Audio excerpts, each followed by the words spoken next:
존경하는 재판관 여러분, 그리고 사랑하는 국민 여러분, 작년 12월 3일 비상계엄을 선포한 후 84일이 지났습니다.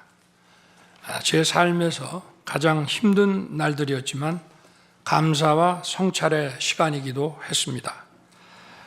저 자신을 돌아보면서 그동안 국민들께 과분한 사랑을 받아왔다는 생각이 들었습니다.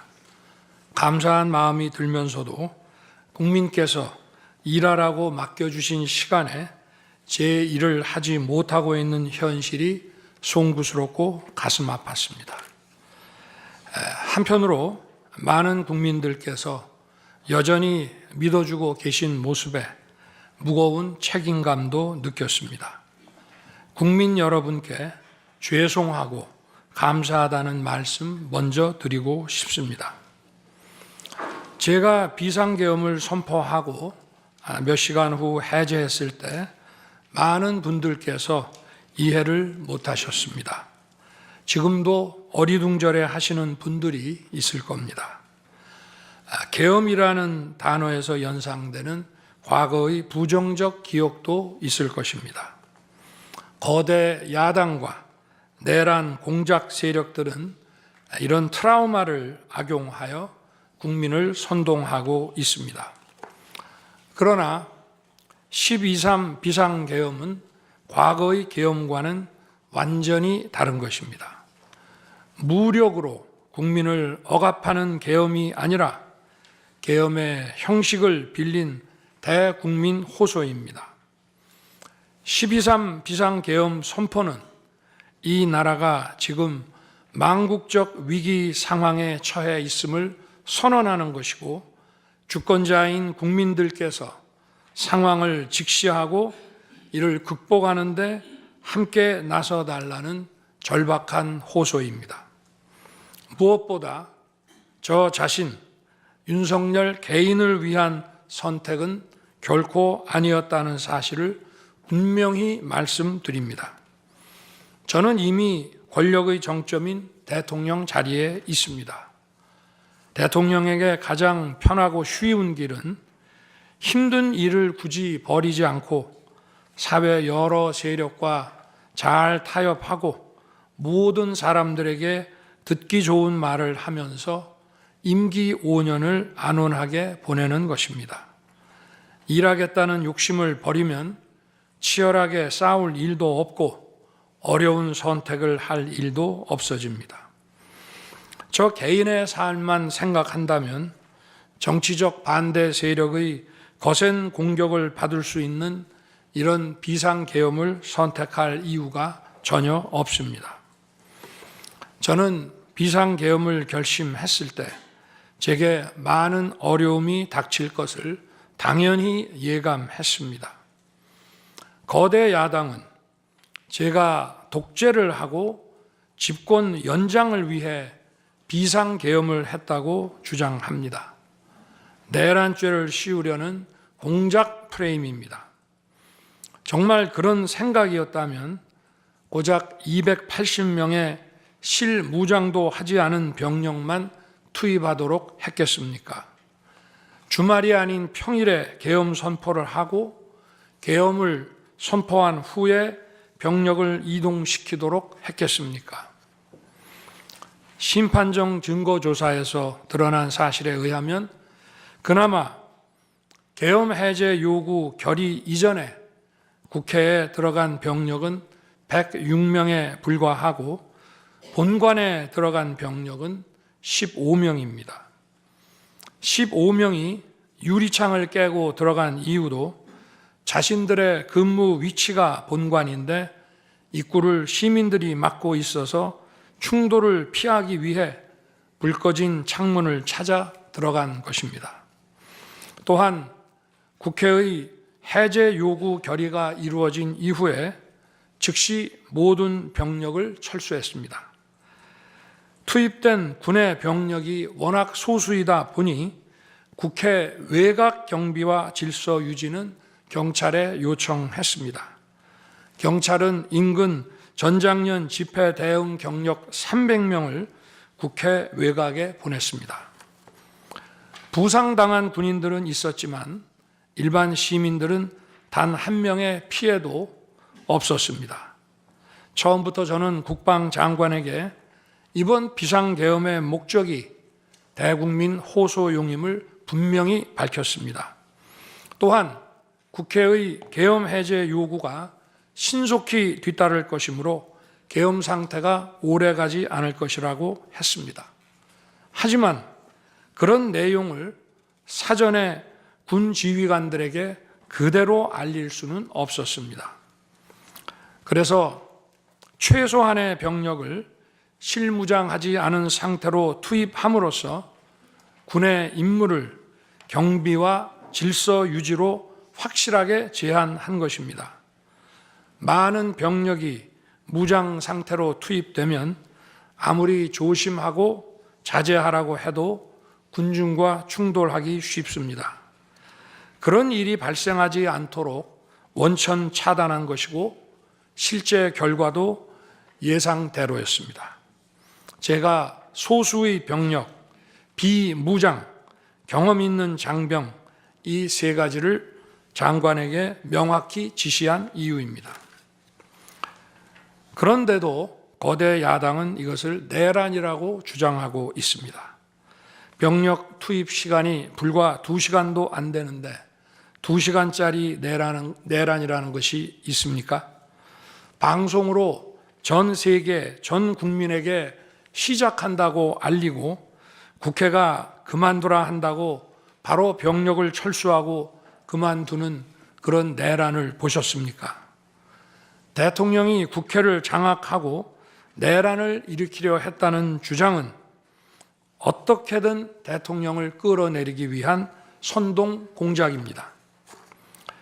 대통령의 법적 권한인 계엄 선포에 따라 계엄 사무를 하고 질서 유지 업무를 담당한 공직자들이 이러한 내란몰이 공작에 의해 지금 고초를 겪고 있는 모습을 보고 있으면 가슴이 찢어지는 것 같습니다. 이분들이 대통령의 장기 독재를 위해 일을 했겠습니까? 대한민국의 현실에서 이러한 장기 독재를 상상도 할 수 없다는 사실을 잘 아는 사람들이고 이미 자기 분야에서 최고의 위치에 올라 더 바랄 것도 없는 분들입니다. 이분들은 대통령의 법적 권한 행사에 따라 맡은 바 직무를 수행한 것뿐입니다. 헌법재판관 여러분, 그리고 국민 여러분, 대통령의 자리에서 많은 정보를 가지고 국정을 살피다 보면 남들에게는 보이지 않는 것들, 겉으로는 잘 드러나지 않는 문제점들이 많이 보이게 됩니다. 당장은 괜찮아 보여도 얼마 뒤면 큰 위기로 닥칠 일들이 대통령의 시야에는 바로 들어옵니다. 서서히 끓는 솥 안의 개구리처럼 눈앞의 현실을 깨닫지 못한 채 벼랑 끝으로 가고 있는 이 나라의 현실이 보였습니다. 언제 위기가 아닌 때가 있었냐고 하는 분도 있을 겁니다. 그렇지만 그동안의 위기가 돌발 현안 수준이었다면 지금은 국가 존립의 위기, 총체적 시스템의 위기라는 점에서 차원이 완전히 다릅니다. 미국 트럼프 대통령은 취임 첫날 국가 비상사태를 선포하고 군을 투입했습니다. 미국이 국가 비상사태인가에 대한 판단은 다를 수 있습니다. 하지만 불법 체류자와 마약 카르텔 등 당면한 위기에 맞서 국민들을 지키기 위한 대통령의 결단임은 분명해 보입니다. 그렇다면 지금 우리나라의 현실은 어떻습니까? 국가 비상사태가 아니라고 단언할 수 있습니까? 북한을 비롯한 외부 주권 침탈 세력들과 우리 사회 내부의 반국가 세력이 연계하여 국가 안보와 계속성을 심각하게 위협하고 있습니다.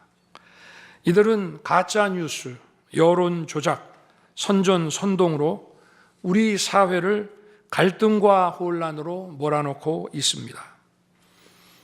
당장 2023년 적발된 민주노총 간첩단 사건만 봐도 반국가 세력의 실체를 쉽게 확인할 수 있습니다.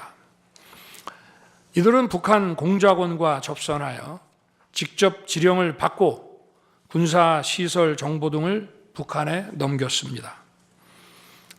북의 지령에 따라 총파업하고 미국 대통령 방한 반대, 한미연합훈련 반대, 이태원 참사 반정부 시위 활동 등을 펼쳤습니다. 심지어 북한의 지시에 따라 총선과 대선에 개입한 정황도 드러났습니다. 지난 대선 직후에는 대통령 탄핵의 불씨를 지필하면서 구체적인 행동 지령까지 내려왔습니다. 실제로 대통령 당선인이 취임하기도 전인 2022년 3월 26일 윤석열 선제 탄핵 집회가 열렸고, 그때부터 2024년 12월 초까지 무려 178회의 대통령 퇴진 탄핵 집회가 열렸습니다. 이 집회에는 민노총 산하 건설 노조, 언론 노조 등이 참여했고, 거대 야당 의원들도 발언대에 올랐습니다. 결국 북한의 지령대로 된 것 아닙니까? 요즘 세상에 간첩이 어디 있냐고 말하는 분들도 있습니다. 하지만 간첩은 없어진 것이 아니라 대한민국의 자유민주주의를 무너뜨리는 체제 전복 활동으로 더욱 진화한 것입니다. 그런데 이러한 간첩 활동을 막는 우리 사회의 방어막은 오히려 약해지고 곳곳에 구멍이 난 상태입니다. 지난 민주당 정권의 입법 강행으로 2024년 1월부터 국정원의 대공수사권이 박탈됐습니다.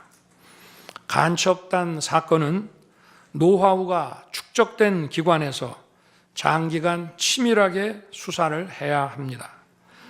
그런데 제대로 준비할 시간도 없이 전문성과 경험이 부족한 경찰에 대공수사권이 넘어가 버렸습니다. 간첩이 활개치는 환경이 만들어진 것입니다. 게다가 애써 잡아도 재판이 장기간 방치되는 상황까지 발생하고 있습니다. 현재 재판이 진행 중인 간첩 사건이 민노총 간첩단, 창원 간첩단, 청주 간첩단, 제주 간첩단 등 4건이나 됩니다. 그런데 청주 간첩단 사건은 1심 판결까지 29개월이 넘게 걸렸고, 민노총 간첩단 사건도 1심 판결에 1년 6개월이 걸렸습니다.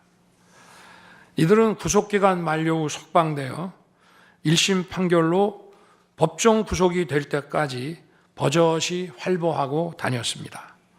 현재 창원 간첩단 사건은 2년 가까이 재판이 중단되어 있고, 제주 간첩단 사건도 1년 10개월째 재판이 파행 중입니다.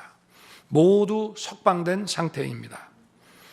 간첩을 잡지도 못하고 잡아도 제대로 처벌도 못하는데 이런 상황이 과연 정상입니까? 그런데도 거대 야당은 민노총을 옹호하기 바쁘고 국정원 대공수사권 박탈에 이어 국가보안법 폐지까지 주장하고 있습니다. 경찰의 대공수사에 쓰이는 특활비마저 전액 삭감해서 영원으로 만들었습니다. 한마디로 간첩을 잡지 말라는 것입니다. 작년에는 중국인들이 드론을 띄워 우리 군사기지, 국정원, 국제공항과 국내 미군 군사시설을 촬영하다 연이어 적발되었습니다.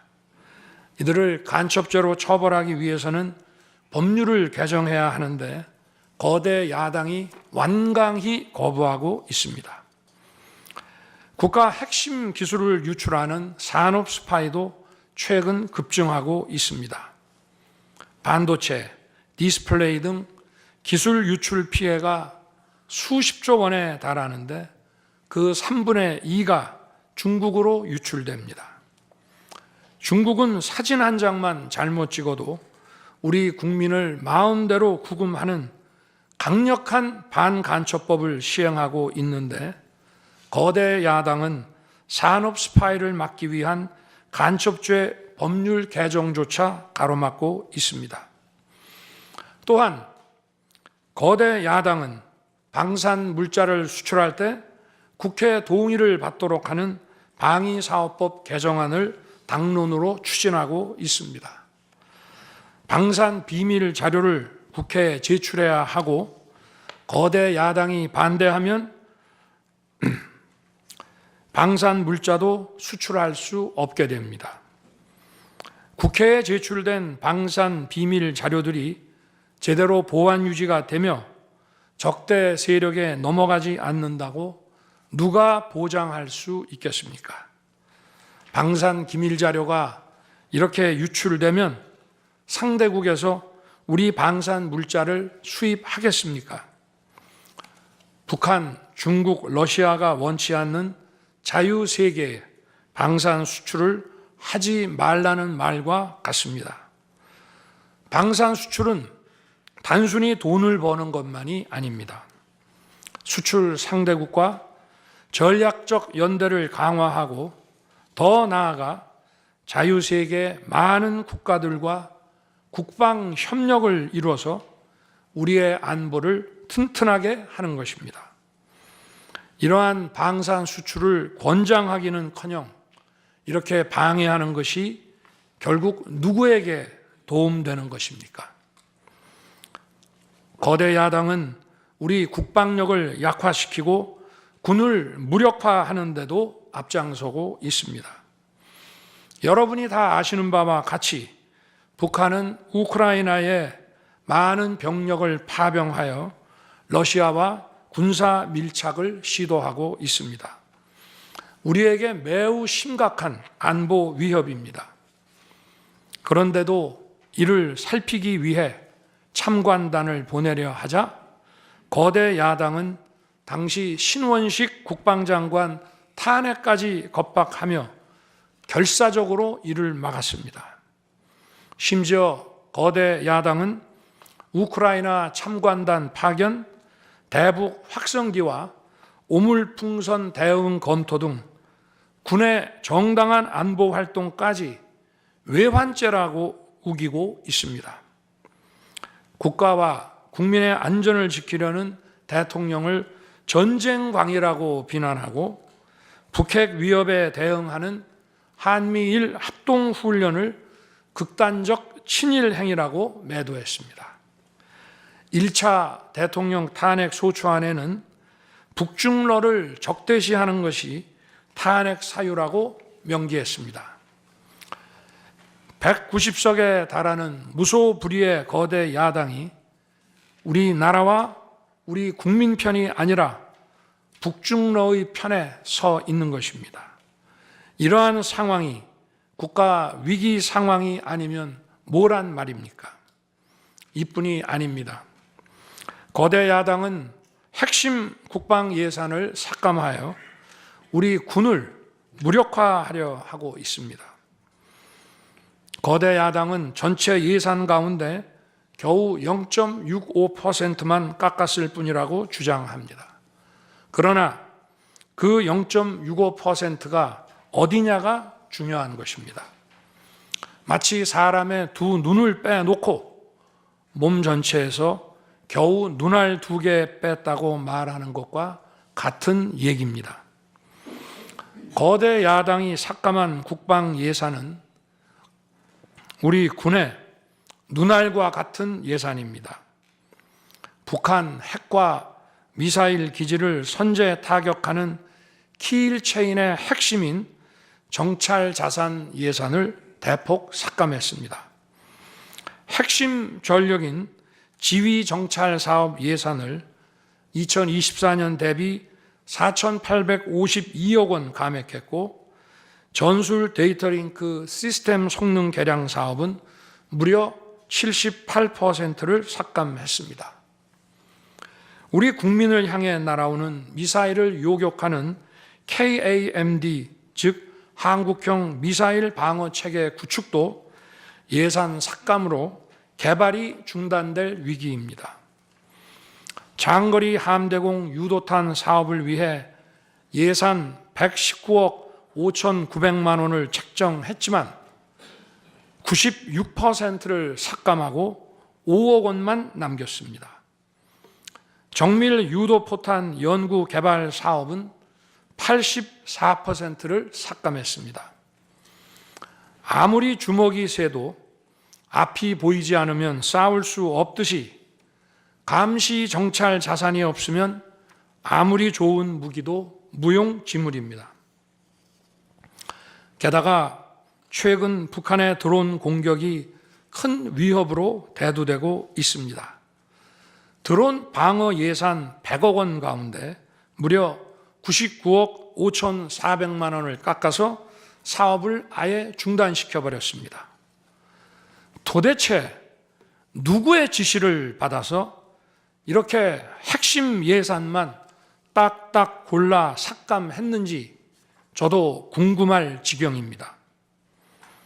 게다가 지난 민주당 정권은 국군 방첩사령부의 수사 요원을 2분의 1가량 대폭 감축하여 군과 방산에 대한 정보 활동과 방첩 활동에 심각한 타격을 주었습니다. 또 과거 간첩 사건과 연루된 인물을 국정원의 주요 핵심 간부로 발령내서 국정원이 방첩기관인지 정보 유출기관인지 모를 조직으로 방치하기도 했습니다. 지난 정부 시절 이런 일을 주도한 인물들이 여전히 거대 야당의 핵심 세력으로서 우리의 안보를 흔들고 있습니다. 우리 정부 들어 국가정보원이 국가안보의 중추기관으로 거듭날 수 있도록 노력하였고 국군 방첩사의 역량 보강을 위해 힘썼습니다마는 아직 문제의 뿌리를 제대로 다 드러내지 못했습니다. 부수고 깨뜨리기는 쉬워도 세우고 만들기는 어렵고 시간이 많이 걸리기 때문입니다. 이런 상황이 겉으로는 멀쩡한 것처럼 보이지만 실질적으로 전시사변에 못지않은 국가 위기 상황이라고 저는 판단하고 있습니다. 거대 야당은 야당에 대한 대통령의 인식을 탓하기 전에 공당으로서 국가에 대한 책임 있는 자세와 신뢰를 보여주는 게 우선이라고 저는 생각합니다. 저는 자유민주주의 헌법 원칙, 국가 안보, 핵심 국익 수호만 함께 한다면 어떤 정치 세력과도 기꺼이 대화하고 타협할 자세가 돼 있는 사람입니다. 나라와 국민을 위한 길에 좌파, 우파가 어디 있겠습니까? 하지만 자유를 부정하는 공산주의, 공산당 일당 독재, 유물론에 입각한 전체주의가 다양한 속임수로 우리 대한민국에 스며드는 것은 막아야 합니다. 이런 세력과 타협하고 흥정해서는 안 된다고 생각합니다. 우리가 가치를 공유하지 않는 나라와도 교역도 할 수 있고 국제 협력, 상호 이익을 추구할 수도 있습니다. 하지만 우리 정치 체제에 영향을 미치고 스며드는 것은 막아야 합니다. 그것이 국방 안보만큼 중요한 정치 안보입니다. 바로 우리의 자유민주주의를 지키는 길입니다. 자유민주주의 국가의 공당이라면 이런 세력을 옹호하고 이런 세력과 손잡는 일은 절대 해서는 안 되는 것입니다. 재판관 여러분, 그리고 국민 여러분, 거대 야당은 제가 취임하기도 전부터 대통령 선제 탄핵을 주장했고 줄탄핵, 입법 폭주, 예산 폭거로 정부의 기능을 마비시켜 왔습니다. 거대 야당은 이러한 폭주까지도 국회의 정당한 권한 행사라고 강변합니다. 그러나 국회의 헌법적 권한은 국민을 위해 쓰라고 부여된 것입니다. 자신들의 정치적 목적을 위해 정부 기능을 마비시키는데 그 권한을 악용한다면 이는 헌정 질서를 붕괴시키는 국헌문란의 다름 아닙니다. 또한 거대 야당은 제가 비상계엄으로 국회의 권능을 마비시키려 했다며 내란몰이를 계속하고 있습니다. 하지만 거대 야당은 제가 대통령에 취임한 이후, 아니 취임하기도 전부터 지금까지 지속적으로 끈질기게 정부의 권능을 마비시켜 왔습니다.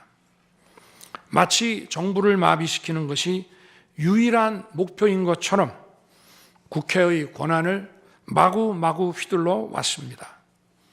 국회의원과 직원들의 출입도 막지 않았고 국회 의결도 전혀 방해받지 않은 2시간 반짜리 비상계엄과 정부 출범 이후 2년 반 동안 줄탄핵, 입법 예산 폭거로 정부를 마비시켜온 거대 야당 가운데 어느 쪽이 상대의 권능을 마비시키고 침해한 것입니까? 거대 야당은 국무위원들은 물론이고 방통위원장, 검사, 감사원장에 이르기까지 탄핵하고 또 탄핵했습니다. 탄핵 사유가 되는지 여부는 전혀 중요하지 않았습니다. 심지어 거대 야당 대표를 노려봤다고 장관을 탄핵하기도 했습니다. 일단 탄핵해서 직무를 정지시켜 놓고 정작 헌재 탄핵 심판에서는 탄핵 사유를 마음대로 변경하는 황당한 일도 반복해 왔습니다. 얼마 전 중앙지검장 등 검사들에 대한 탄핵 심판을 재판관 여러분께서 직접 진행하시지 않았습니까? 기자회견장에서 거짓말을 했다는데 실제로는 그 기자회견장에 나오지도 않았고 국정감사에서 허위 증언을 했다는데 정작 국정감사에 출석하지도 않았습니다. 기본적인 탄핵 사유조차 틀렸는데도 일단 직무부터 정지시키고 보는 것입니다. 이것이 과연 정상적인 일입니까? 거대 야당의 공직자 줄 탄핵은 정부 기능을 마비시키는 차원을 넘어 헌정 질서 붕괴로 치닫고 있습니다. 이태원 참사가 발생하자 거대 야당은 연일 진상규명을 외치면서 참사를 정쟁에 이용했습니다. 급기야 행정안전부 장관을 탄핵했습니다. 당시 북한이 민노총 간첩단에게 보낸 지령문에 이런 내용이 있습니다.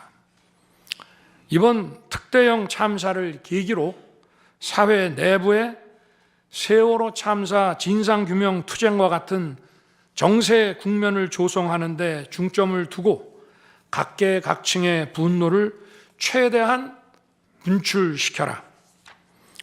거대 야당이 북한 지령을 받은 감첩단과 사실상 똑같은 일을 벌인 것입니다. 이야말로 사회의 갈등과 혼란을 키우는 선동 탄핵이라 할 것입니다. 거대 야당은 자신들의 당대표를 수사하는 검사들도 줄줄이 탄핵하고 서울중앙지검장까지 탄핵했습니다. 검사 탄핵은 그 자체로도 수사 방해이지만 검사 탄핵을 지켜보는 판사들에 대한 겁박이 되기 마련입니다. 야당 대표에 대한 검찰 수사를 막고 야당 대표의 범죄를 심판할 판사들까지 압박하기 위한 방탄 탄핵인 것입니다. 급기야 거대 야당은 지난 정부의 이적 행위를 감사하던 감사원장까지 탄핵했습니다. 거대 야당은 감사원장 탄핵 소추안에 사드 정식 배치 고의 지연 의혹 감사를 탄핵 사유로 포함시켰습니다. 이 사건은 지난 민주당 정부의 안보라인 고위직 인사 4명이 주한 중국 대사관 무관에게 사드 배치 작전명, 작전 일시, 작전 내용 등 국가 기밀 정보를 넘겨준 간첩 사건입니다. 감사원은 이를 적발하고 검찰에 수사 의뢰하는 등 감사 조치를 진행하였는데 이것이 탄핵 사유라는 것입니다. 자신들의 간첩 행위를 무마하기 위한 이적 탄핵이 아닐 수 없습니다. 헌법기관인 감사원장에 대한 무차별 탄핵은 그 자체로도 심각한 헌법 파괴 행위이지만 이적 행위까지 탄핵으로 덮는 것을 보며 이야말로 자유민주주의를 무너뜨리는 망국적 위기 상황이라고 판단한 것입니다. 또 한편 정부 각 부처들은 국민의 세금으로 엄청난 규모의 예산을 사용 집행하고 있습니다. 수많은 산하 기관도 거느리고 있습니다. 그런데 이런 부처의 수장들을 탄핵 소추로 직무정지시켜 그 부처의 기능을 마비시키거나 심각하게 저해한다면 기회 비용과 재정적 측면에서도 국가와 국민에 얼마나 막대한 경제적 피해를 입히는 것이 되겠습니까? 거대 야당은 공직자를 무차별 탄핵 소추하고 소추인 난 변호사 비용도 국민 세금으로 사용하고 있습니다. 그렇지만 억울하게 탄핵 소추된 공직자들은 직무가 정지된 상황에서 자기 개인 자금으로 변호사 비용까지 조달해야 합니다. 정부 공직자들은 거대 야당의 이러한 폭거에 한없이 위축될 수밖에 없습니다. 이처럼 거대 야당은 선동 탄핵, 방탄 탄핵, 이적 탄핵으로 대한민국을 무너뜨리고 있습니다.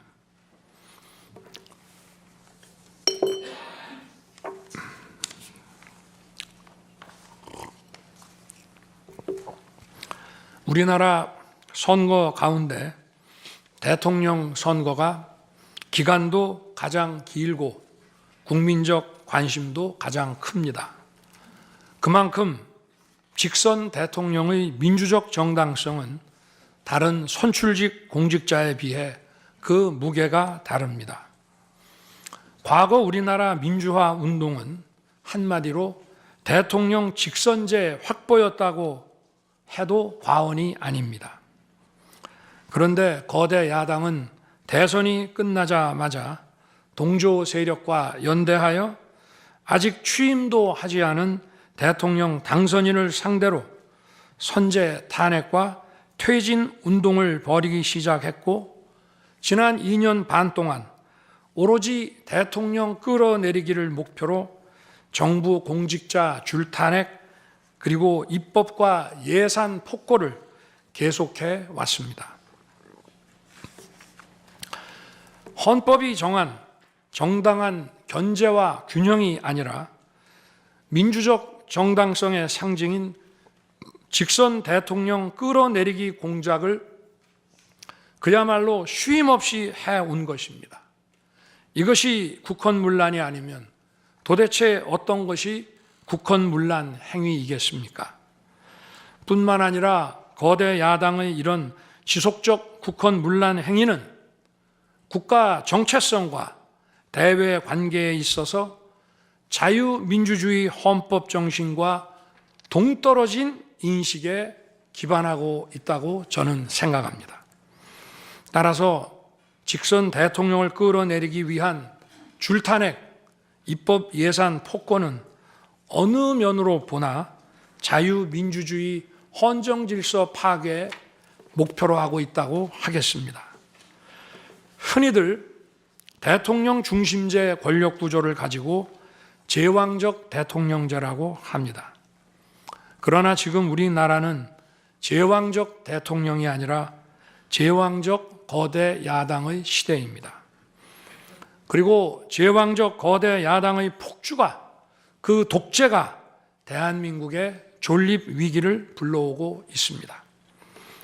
계엄 이후 벌어진 일들만 보아도 모두 잘 알 수 있지 않겠습니까? 제가 정말 제왕적 대통령이라면 공수처, 경찰, 검찰이 앞다퉈서 저를 수사하겠다고 나서고 내란죄 수사권도 없는 공수처가 영장 쇼핑, 공문서 위조까지 해가면서 저를 체포할 수 있겠습니까? 저 역시도 수사 업무에 26년간 종사한 사람이지만 이렇게 여러 수사기관들이 무차별적으로 한 사건에 달려드는 꼴은 본 적이 없습니다. 비상계엄에 투입된 군 병력이 총 570명에 불과한데 불법적으로 대통령 한 사람 체포하겠다고 대통령 관저에 3, 4천 명이 넘는 경찰력을 동원했습니다. 대통령과 거대 야당 가운데 어느 쪽이 제왕적 권력을 휘두르며 이 나라의 헌정 질서를 무너뜨리고 있습니까? 제가 비상계엄을 결단한 이유는 이 나라의 절체절명의 위기를 더 이상 방치할 수 없다는 절박함, 그것이었습니다. 저는 주권자인 국민들께 이러한 거대 야당의 반국가적 패악을 알리고 국민들께서 매서운 감시와 비판으로 이를 제발 멈춰달라고 호소하고자 했습니다. 국정마비와 자유민주주의 붕괴를 막고 국가 기능을 정상화하기 위해 절박한 심정으로 계엄을 선포한 것입니다. 12.3 비상계엄의 선포는 국가가 위기 상황과 비상사태에 처해 있음을 선언한 것입니다. 국민을 억압하고 기본권을 제한하려는 것이 아니라 주권자인 국민께서 비상사태 극복에 직접 나 주십사 하는 간절한 호소입니다. 그런데 거대 야당은 제가 국회의 요구에 따라 계엄을 해제한 그날부터 탄핵 시동을 걸었습니다. 하지만 비상계엄은 범죄가 아니고 국가 위기를 극복하기 위한 대통령의 합법적 권한 행사입니다. 저는 긴급 국무회의를 거쳐 방송을 통해 비상계엄을 선포했고 그 과정에서 거대 야당의 국회 독재가 망국적 위기를 초래하였다고 했기 때문에 많은 사람들이 국회로 몰려들 것이었고 계엄 상황에서 질서 유지를 위해 국회에 최소한의 병력을 투입했으며 국회가 해제 요구 결의를 하자 즉각 병력을 철수하고 국무회의를 소집해서 계엄을 해제했습니다. 다 알고 계시다시피 2023년 중앙선관위를 포함한 국가기관들이 북한에 의해 심각한 해킹을 당했습니다. 중앙선관위는 이 같은 사실을 국가정보원으로부터 통보받고도 다른 국가기관과 달리 점검에 제대로 응하지 않았습니다. 나중에 채용비리 사건 때문에 울며 겨자 먹기로 응한 일부 소극적 점검 결과 심각한 보안 문제가 드러났기 때문에 중앙선관위 전산 시스템 스크린 차원에서 소규모의 병력을 보낸 것입니다. 선거의 공정과 직결되는 중앙선관위의 전산 시스템 보안 문제는 우리 자유민주주의 체제의 핵심 공공재이자 공공자산을 지키는 일입니다. 더구나 그동안의 선거 소송에서 드러난 다량의 가짜 부정투표 용지, 그리고 투표 결과가 도저히 납득하기 어렵다는 통계학과 수리과학적 논거 등에 비추어 중앙선관위의 전산 시스템에 대한 투명한 점검 필요성이 꾸준히 제기되어 왔습니다. 이런 조치들의 어떤 부분이 내란이고 범죄라는 것인지 도대체 이해할 수가 없습니다. 비상계엄이라는 것 자체가 불법이라면 계엄법은 왜 있으며 합동참모본부의 계엄관은 왜 존재하겠습니까? 재판관 여러분, 그리고 국민 여러분, 저는 2021년 6월 29일 처음으로 정치 참여를 선언했습니다. 대통령이라는 자리가 영광의 길이 아니라 형극의 길이라는 사실은 이미 잘 알고 있었습니다. 또 대통령직을 아주 가까이에서 지켜보신 어떤 분은 우리나라 대통령직은 저주의 길이라면서 만류하시기도 했습니다. 그러나 자유민주주의라는 헌정 질서가 무너지고 있는 상황에서 나라를 지키고 싶어 정치를 시작했습니다. 그때 정치 참여를 선언하면서 국민께 드린 약속이 있습니다.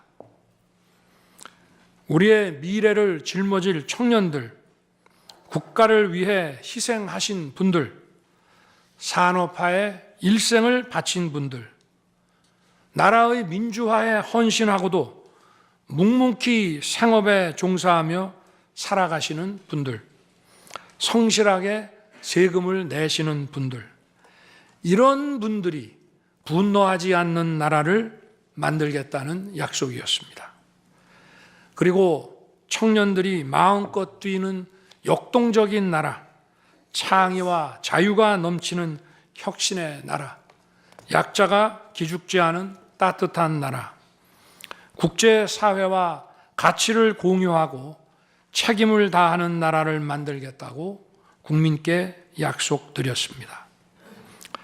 거대 의석과 이권 카르텔이 나라의 주인 노릇을 하는데 맞서 국민들에게 빼앗긴 주권을 되찾아 드리겠다고 약속했습니다. 그날 이후 지금까지 단 한순간도 이 약속을 잊은 적이 없습니다. 국민의 선택을 받아 대통령이 된 후 이 약속을 지키기 위해 쉼없이 노력하고 또 노력했습니다. 무엇 하나 쉬운 일이 없었습니다. 글로벌 복합 위기로 인한 대외 환경의 어려움이 계속됐습니다. 지난 민주당 정부의 잘못된 소주성 정책과 부동산 정책은 우리 경제와 민생의 문제를 풀어가는데 계속 발목을 잡았습니다. 하지만 어떤 문제라도 노력하면 풀어낼 수 있다고 믿었고 실제로 우리 기업, 우리 국민과 함께 뛰면서 하나하나 문제를 해결할 수 있었습니다. 기쁘고 보람 있는 일도 많았고 부족하고 아쉬운 일도 있었습니다. 무엇보다 국가 안보와 국민 안전을 지키는 제복 입은 공직자에 대한 처우 개선 추진이 보람된 일이었습니다. 지난 민주당 정권은 반일 선동에만 열을 올렸지만 우리 정부에서는 1인당 GDP가 일본을 앞질렀고 우리 인구의 2배 반이 넘는 경제 강국 일본과 수출액 차이가 작년에는 불과 수십억 불 규모로 좁혀졌습니다. 20년 전에 비해 100분의 1, 지난 민주당 정부에 비해 수십분의 1로 줄어든 것입니다. 또 작년에 30번이나 열었던 전국 순회 민생 토론의 기억이 많이 납니다. 국민의 어려움을 직접 듣고 많은 일을 현장에서 해결해 드리면서 국민과 같이 웃기도 했고 같이 울기도 했습니다. 수도권, 영남, 호남, 충청, 강원, 제주까지 전국 모든 지역을 다니면서 지역 발전 방안을 함께 고민했습니다. 우리 국민들께서 전국 어디에 사시든 공정한 기회를 누리며 행복하게 살 수 있도록 만들어서 진정한 국민 통합을 이루고 싶었습니다. 다시 그렇게 일할 기회가 있을까 마음이 아립니다. 1박 4일의 살인적 일정으로 미국에 가서 한미일 캠프 데이비드 선언을 발표했을 때는 보람이 컸고 정말 마음이 든든했습니다.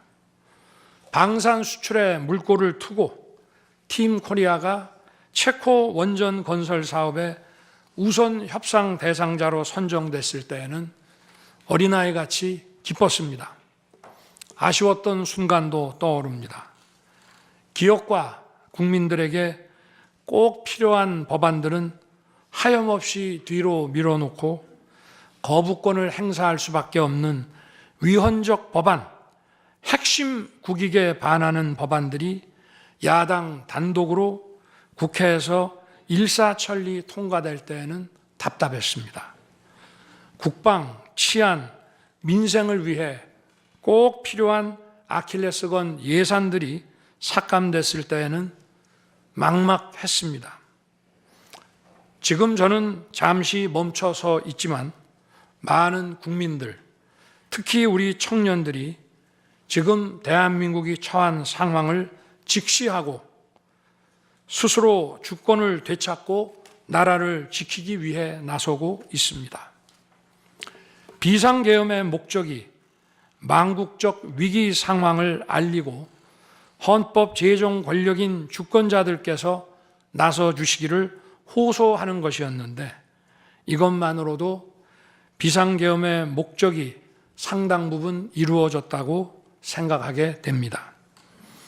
저의 진심을 이해해 주시는 우리 국민과 청년들에게 진심으로 감사 말씀을 드리고 싶습니다. 제가 직무에 복귀하게 되면 나중에 또다시 계엄을 선포할 것이라는 터무니없는 얘기도 있습니다.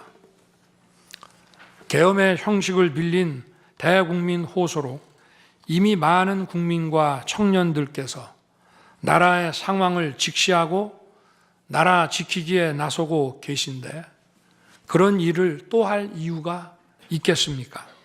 결코 그런 일은 없을 것입니다.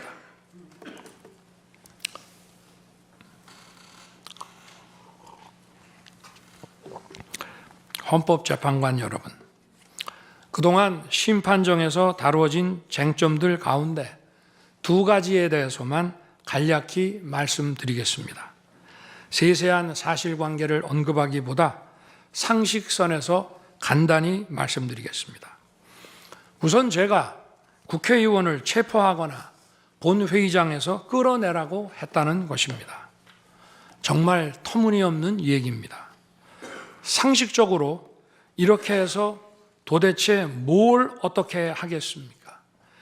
의원들을 체포하고 끌어내서 계엄 해제를 늦추거나 막는다 한들 방송으로 온 국민과 전 세계가 지켜보고 있는데 그 다음에 뭘 어떻게 하겠습니까? 계엄 당일 국회의장의 발언대로 국회는 어디서든 본회의를 열어 계엄 해제를 의결할 수 있습니다. 영화나 소설에 나오기도 하지만 현실적으로 이런 일을 하려면 군으로 국가를 완전히 장악하는 계획과 정치 프로그램을 미리 가지고 있어야 합니다. 그런데 실제 상황이 어땠습니까? 계엄 사무를 담당할 주요 지휘관들이 계엄 직전에 어디에 있었는지 이 심판정에서 다 드러났습니다. 장관 재가를 받아 지방 휴가를 가거나 부부 동반 만찬, 간부 만찬 회식을 하다가 대통령의 계엄 선포 직후에야 국방장관으로부터 업무 지시를 받았습니다. 준비된 치밀한 작전 계획이나 지침이 없었기 때문에 혼선과 허술함도 있었습니다. 국방장관이나 지휘관들이나 경험이 풍부한 군사 전문가들인데 이들이 왜 이랬겠습니까? 12.3 계엄 선포는 계엄의 형식을 빌린 대국민 호소이고 과거 계엄과는 다른 것이었기 때문입니다. 이미 민주주의를 수십 년 경험하고 몸에 밴 우리 50만 군이 임기 5년 단임 대통령의 사병 노릇을 할 리가 있습니까? 제가 비상계엄을 선포한 이유는 오로지 주권자인 국민들에게 국회의 망국적 독재로 나라가 위기에 빠졌으니 이를 직시하고 감시와 비판의 견제를 직접 해달라는 것이었습니다. 공화국의 대의제 위기에 헌법 제정 권력인 주권자가 직접 나서야 한다는 호소였습니다. 의원을 체포하거나 끌어내라고 했다는 주장은 국회에 280명의 질서유지 병력만 계획한 상태에서 앞뒤가 맞지 않는 얘기입니다. 국회가 비어있는 주말도 아니고 회기 중인 평일에 이런 병력으로 터무니없는 얘기입니다. 의원만 300명이고 직원들과 보좌진을 합치면 몇천 명이 넘습니다. TV 생중계를 보더라도 계엄 선포 후 얼마 지나지 않아 이미 국회 마당과 본관에는 수천 명의 국회 관계자와 민간인들이 들어왔습니다.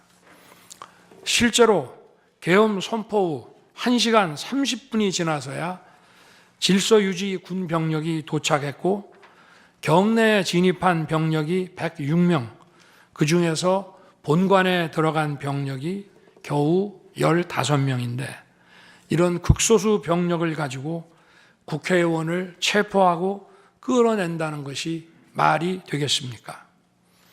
게다가 의결 정족수가 차지 않았으니 본회의장에 들어가서 의원들을 끌어내라고 했다는데 의결 정족수가 차지 않았으면 더 못 들어가게 막아야지 끌어낸다는 것도 상식에 맞지 않는 얘기입니다.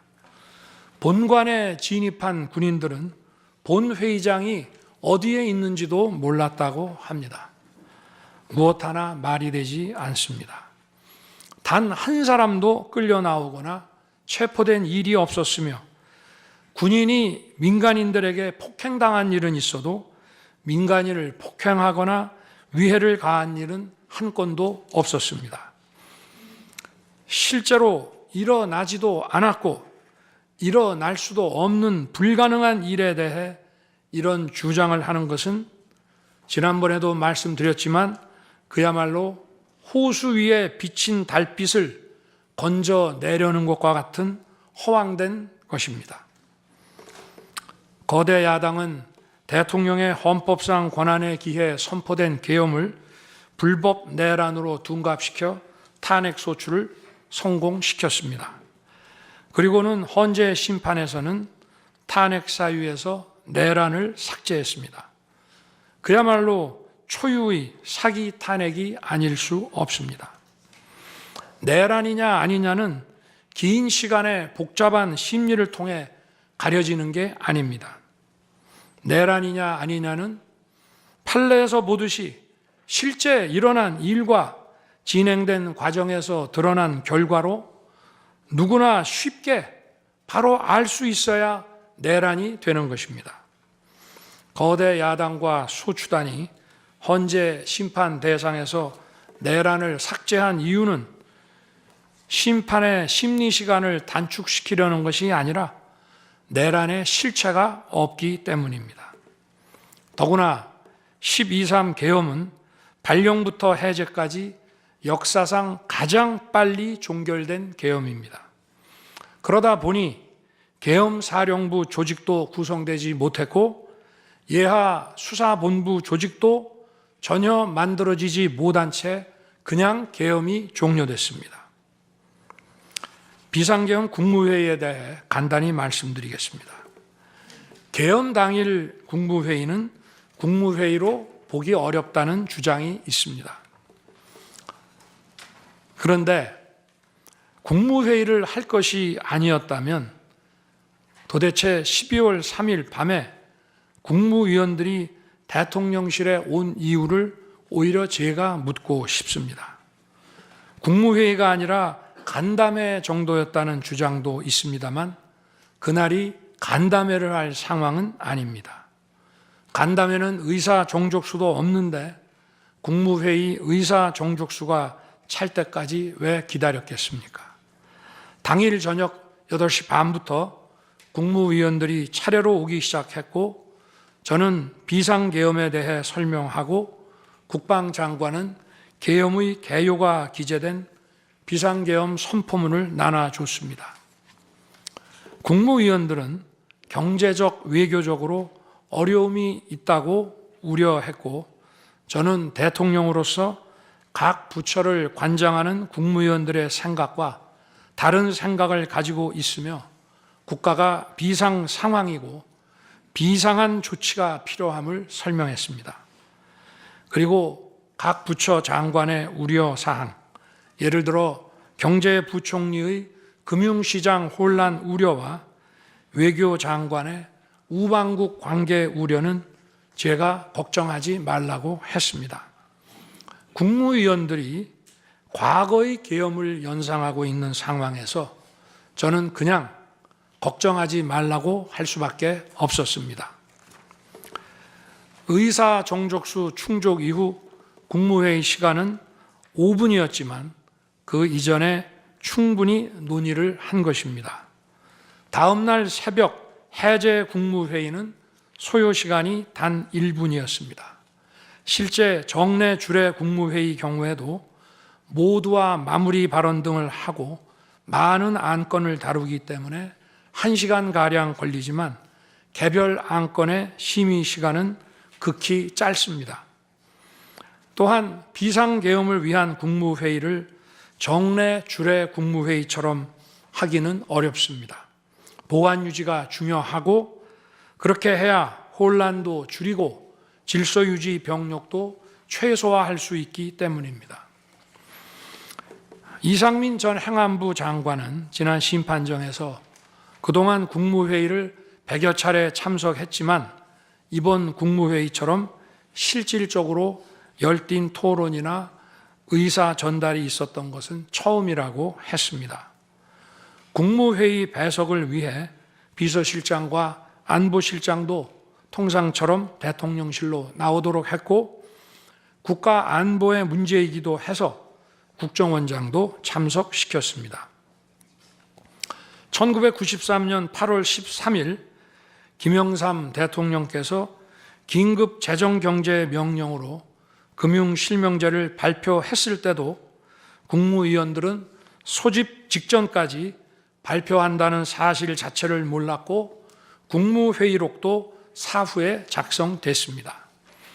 그때 상황은 이인재 당시 노동부 장관께서 이미 공개적으로 설명한 바 있습니다. 그러나 아무도 이를 두고 국무회의가 없었다고 하지 않았고 당시 헌법재판소는 긴급명령 발동을 모두 합헌이라고 결정했습니다. 그 밖에 여러 쟁점들에 대해서는 변호인단의 변론으로 가름하겠습니다. 재판관 여러분, 그리고 국민 여러분, 저는 언젠가 해야 하고 누군가 해야 하는 일이라면 지금 제가 하겠다는 마음으로 대통령직을 수행해 왔습니다. 그래서 임기 전반부 동안 역대 정부들이 표를 잃을까 봐 하지 못했던 교육, 노동, 연금의 3대 개혁을 중심으로 국정개혁 과제를 과감하게 추진했습니다. 30년 동안 지지부진했던 유보 통합의 첫걸음을 떼었고 늘봄 학교와 융복합 고등교육, 그리고 지역 산업과의 연계 강화를 위한 과감한 권한 이전 등 교육개혁의 기틀을 마련했습니다. 노사 법치의 틀을 새롭게 세우고 4차 산업혁명 시대에 적응하기 위한 노동 유연화와 노동 보호의 개혁 물꼬도 텄습니다. 국가적 난제였던 연금 개혁도 역대 정부 최초로 방대한 수리 분석과 신층 여론조사를 진행하였고 수용성이 높은 방안을 만들어 국회에 제출했습니다. 대통령 임기 초반에는 국민과 유권자에게 선거 때 약속한 공약과 국정과제의 실천, 또 민생에 영향이 큰 사회개혁의 추진이 우선이기 때문에 이러한 스케줄에 맞춰 일해 온 것입니다. 어느 정권이나 임기 초기에는 선거 공약과 국정과제 이행이 우선이므로 정치개혁에는 신경 쓸 여력이 없습니다. 그러다가 전직 대통령들의 5년 임기가 금방 다 지나갔고 변화된 시대에 맞지 않는 87 체제가 여전히 유지되고 있습니다. 정치가 국민을 불편하게 만들고 나라의 발전을 가로막고 있습니다. 또 국가의 미래를 결정하는 일에 미래의 주역인 청년들이 참여할 수 있도록 정치와 행정의 문턱이 더 낮춰져야 합니다. 제가 직무에 복귀하게 된다면 먼저 87 체제를 우리 몸에 맞추고 미래 세대에게 제대로 된 나라를 물려주기 위한 개헌과 정치개혁의 추진에 후반부를 집중하려고 합니다. 저는 이미 대통령직을 시작할 때부터 임기 중반 이후에는 개헌과 선거제 등 정치 개혁을 추진하겠다는 계획을 가지고 있었습니다. 현직 대통령의 희생과 결단 없이는 개헌과 정치 개혁을 할 수 없습니다. 그래서 내가 이것을 해내자고 생각했던 것입니다. 저는 여러 전직 대통령들이 후보 시절 공약하고도 이행하지 못한 청와대 국민 반환도 당선 직후 즉시 추진하고 이행한 바 있습니다. 자녀 임기에 연연해하지 않고 개헌과 정치 개혁을 마지막 사명으로 생각하여 87 체제 개선에 최선을 다하고 싶습니다. 개헌과 정치 개혁 과정에서 국민 통합을 이루는 데도 노력을 다할 것입니다. 결국 국민 통합은 헌법과 헌법 가치를 통해 이루어지는 만큼 개헌과 정치 개혁이 올바르게 추진된다면 그 과정에서 갈라지고 분열된 국민들이 통합될 것이라고 믿습니다. 그렇게 되면 현행 헌법상 자녀 임기에 연연해야 할 이유가 없고 오히려 제게는 크나큰 영광이라고 생각합니다. 그리고 국정 업무에 대해서는 급변하는 국제 정세와 글로벌 복합 위기 상황을 감안하여 대통령은 대외 관계에 치중하고 국내 문제는 총리에게 대폭 위임할 생각입니다. 우리 경제는 다른 어느 나라보다 대외 의존도가 높습니다. 특히 미 트럼프 행정부 출범 이후 국제 질서의 급변과 글로벌 경제 안보의 불확실성에 크게 영향을 받을 수밖에 없습니다. 지금 우리가 국가 노선을 어떻게 선택하느냐에 따라 이 위기가 기회가 될 수도 있고 돌이킬 수 없는 재앙을 맞을 수도 있습니다. 글로벌 중추 외교 기조로 역대 가장 강력한 한미 동맹을 구축하고 한미일 협력을 이끌어낸 경험으로 대외 관계에서 국익을 지키는 일에 매진하고 싶습니다. 임기 전반기에도 지방시다위원회와 국민통합위원회를 통해 지역별, 세대별 계층별 통합을 위해 노력해 왔지만 앞으로도 국민을 하나로 묶고 국가 전체의 시너지를 올리는 국민 통합에 더욱 노력할 것입니다. 존경하는 헌법재판관 여러분, 먼저 촉박한 일정의 탄핵 심판이었지만 충실한 심리에 애써주신 재판관님들께 깊이 감사드립니다. 이번 심리는 내란 탄핵으로 소추한 후 심판 대상에서 내란을 삭제한 소추단 측이 제시한 쟁점 위주로 이루어지게 됐습니다. 그러다 보니 제가 12.3 비상계엄을 선포한 이유와 그 불가피성에 대해서는 충분히 설명드릴 기회가 부족했다고 생각합니다. 서면으로 성실하게 관련 자료를 제출하였으니 대통령으로서 고뇌의 결단을 한 이유를 깊이 생각해 주시기 바랍니다. 또 많은 국가 기밀 정보를 다루는 대통령으로서 재판관님들께 모두 설명드릴 수 없는 부분에까지 재판관님들의 지혜와 해안이 미칠 것이라 믿습니다. 다시 한번 재판관님들의 노고에 감사드립니다. 그리고 사랑하는 대한민국 국민 여러분, 국가와 국민을 위한 계엄이었지만 그 과정에서 소중한 국민 여러분께 혼란과 불편을 끼쳐드린 점 진심으로 죄송스럽게 생각합니다. 저의 구속 과정에서 벌어진 일들로 어려운 상황에 처한 청년들도 있습니다. 옳고 그름에 앞서서 너무나 마음이 아프고 미안합니다. 정말 미안한 생각을 가지고 있습니다. 저는 대통령에 출마할 때 나라를 위해 목숨을 바치겠다고 결심했습니다. 지난 12.3 계엄과 탄핵소추 이후 엄동설안에 저를 지키겠다고 거리로 나선 국민들을 보았습니다. 저를 비판하고 질책하는 국민들의 목소리도 들었습니다. 서로 다른 주장을 하고 있지만 모두 대한민국을 사랑하는 마음이라고 생각합니다. 부족한 저를 지금까지 믿어주시고 응원을 보내주고 계신 국민 여러분께 진심으로 감사드립니다. 저의 잘못을 꾸짖는 국민의 질책도 가슴에 깊이 새기겠습니다.